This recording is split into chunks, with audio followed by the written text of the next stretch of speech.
this is Chris Bentson, and it's time for another Resource Minute. Today's topic is Orthodontic Industry Review. We'll take a look at the first quarter and a few comments about the outlook for 2023. I want to thank Gaidge for providing this chart, but it's basically a 3-month rolling average and a 12-month rolling average. That's the difference between the two lines. Of growth in the profession since March of 2018 until December of last year. And you can really see quite clearly that we were kind of on this kind of year over year, not great growth, but kind of stable growth before the pandemic. Then we hit a lull, then we bounced back like crazy. That's that peak. But since the peak, which was in June of 2022, we really have been on a growth decline.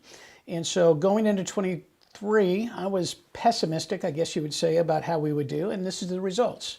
We did way better than I thought, so good on you guys. So up 3.45% in production. Collections were up a little bit. I didn't think they would be, but starts were a very anemic, under 1%, 0.55%. When you see starts flat but production up, to me, that's fee increase growth. And so did we really grow? Maybe not much. We did about the same number of starts, but we grew our production by 3.5%. That's because we've been telling you to raise your fees and other people have to keep up with inflation. So I think that's what we saw in the first quarter. What do we think is going to happen the balance of the year?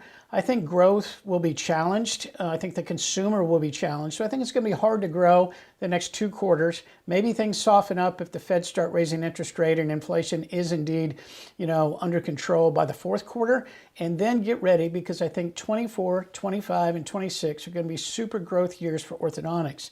That's why I've been telling you now you're going to have more time than in the future to invest in whatever it is in your practice you need to get onboarded and going, because by the time 24, 5, and 6 rolls around, good years ahead. That's the Resource Minute we thought you'd want to know.